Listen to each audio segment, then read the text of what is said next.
Baik, kembali lagi di video pembelajaran kimia. Kali ini kita akan membahas tentang prinsip kerja larutan penyangga. Nah, larutan penyangga ini berdasarkan sifatnya ada dua, yaitu larutan penyangga asam dan larutan penyangga basa. Larutan penyangga yang bersifat asam, ini adalah larutan penyangga yang pH-nya di bawah 7, dan kalau basa berarti pH-nya di atas 7. Baik, larutan penyangga asam komponennya adalah asam lemah dan basa konjugasi. Yang mana asam lemah ini tidak bisa mengion sempurna atau tidak semuanya mengion jadi H+ dan amin. Mengapa? Karena dia punya panah bolak-balik yang berkeset. Artinya, tidak semua asam lemah ini akan mengion menjadi H+ dan amin. Hanya sedikit sekali H+ yang terbentuk. Jadi yang dominan adalah asam lemah. Sementara pada garam akan mengion menjadi M+ dan amin, yang mana amin ini adalah basa konjugasi dari asam lemah. Nah, bisa dilihat di sini berarti ada komponen amin baik di asam lemah maupun di garam. Sehingga penambahan basa konjugasi amin ini mempengaruhi pergeseran kesetimbangan di asam lemah, yang mana kesetimbangannya akan cenderung bergeser ke pembentukan asam lemah.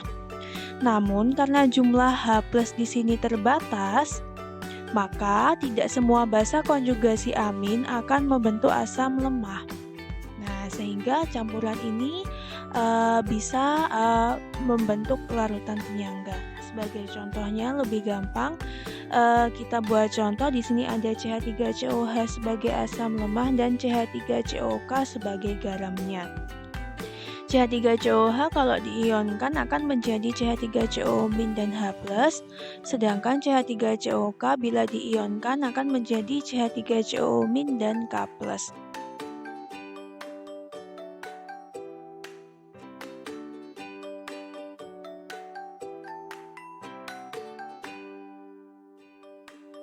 Nah, CH3COH ini karena asam lemah dia tidak mengion sempurna. Jadi tidak semuanya menjadi CH3CO- dan H+, hanya sedikit sekali CH3CO- dan H+ yang terbentuk, sehingga yang dominan di sini adalah asam lemahnya yaitu CH3COH. Sedangkan pada CH3COK karena dia adalah garam, maka dia mengion sempurna, semuanya mengion jadi CH3CO- dan K+, dan tidak ada molekul CH3COK di sini.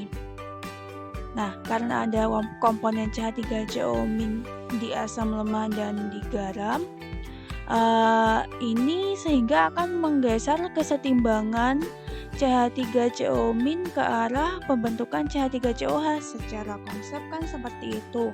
Namun karena jumlah H+-nya terbatas, maka hal tersebut tidak terjadi karena H+-nya terbatas. Sehingga pada campuran larutan ini terdapat asam lemah dan basa konjugasi CH3CO- yang mana komponen ini akan mempertahankan pH. Jadi seperti itu prinsipnya, campuran asam lemah dan basa konjugasi. Oke, bagaimana larutan penyangga dapat mempertahankan pH? Kita misalkan di sini adalah larutan penyangga HCN, CN-, yang mana HCN ini adalah asam lemah dan CN- sebagai basa konjugasi dari asam lemah tersebut. Ketika ditambah dengan HCl 0,01 molar, yang mana HCl ini adalah asam, maka yang berperan mengatasi HCl tersebut tentu saja adalah basa konjugasi. Nah, basa konjugasi ini bereaksi dengan asam. Jadi CN- bereaksi dengan HCl membentuk asam lemahnya yaitu HCN plus Cl-. Sehingga HCl di sini habis dan tidak akan mempengaruhi pH. Yang ada adalah HCN. Apakah HCN tidak akan mempengaruhi pH? Karena dia juga asam, harusnya pengaruh dong. Nah, dia itu mempengaruhi pH. Tentu saja dia kan asam. Tapi ingat, HCN ini adalah asam lemah. sehingga pengaruhnya pun juga tidak banyak. Makanya pH-nya akan berubah, tapi pH-nya perubahannya kecil sekali. Karena di sini HCN akan mengion jadi H+ dan Cn-, tetapi sangat sedikit sekali yang mengion menjadi H+, sehingga akan mengubah pH, namun pH-nya sangat sedikit, pengaruhnya kecil. Nah, seperti yang dicontohkan tadi kan, dari pH 4,74 misalnya turunnya pun tidak banyak, hanya sampai 4,72. Ketika larutan penyangga ini ditambah dengan basa, NaOH misalnya, nah berarti yang berperan mengatasi basa tersebut adalah asamnya. Jadi yang bereaksi dengan NaOH nanti adalah asam lemahnya HCN, bereaksi dengan NaOH membentuk NaCN plus H2O. Nah, jadi basa kuat NaOH ini di sini juga akan habis bereaksi. Sehingga dalam campuran larutan ini hanya ada HCN dan NaCN. Oke, baik. Berikutnya larutan penyangga basa. Ini tidak jauh beda dengan larutan penyangga asam.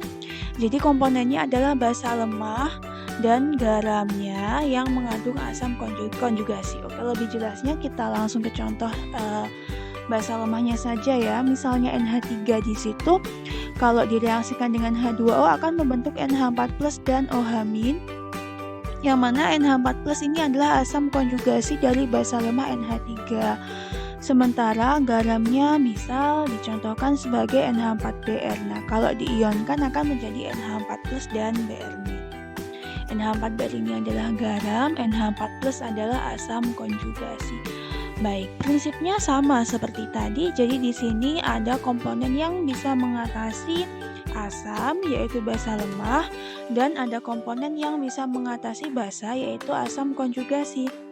Tentu saja NH4+ ini akan mempengaruhi kesetimbangan di ionisasi basa lemah, namun tidak akan banyak membentuk molekul NH3 karena OH-nya hanya sedikit. Sehingga dalam larutan ini terdapat basa lemah dan asam konjugasi yang nantinya bisa mengatasi penambahan asam dan basa. Oke, di sini contoh larutan penyangga basa adalah campuran basa lemah NH3 dan asam konjugasinya NH4+. Nah, NH4+ sebagai asam konjugasi. Ketika ditambah oleh asam kuat HCl, maka yang berperan mengatasi adalah basa lemahnya. Nah, jadi seperti itu reaksinya NH3 plus HCl membentuk garamnya yaitu NH4Cl, sehingga HCl-nya di sini habis dan tidak akan mempengaruhi pH.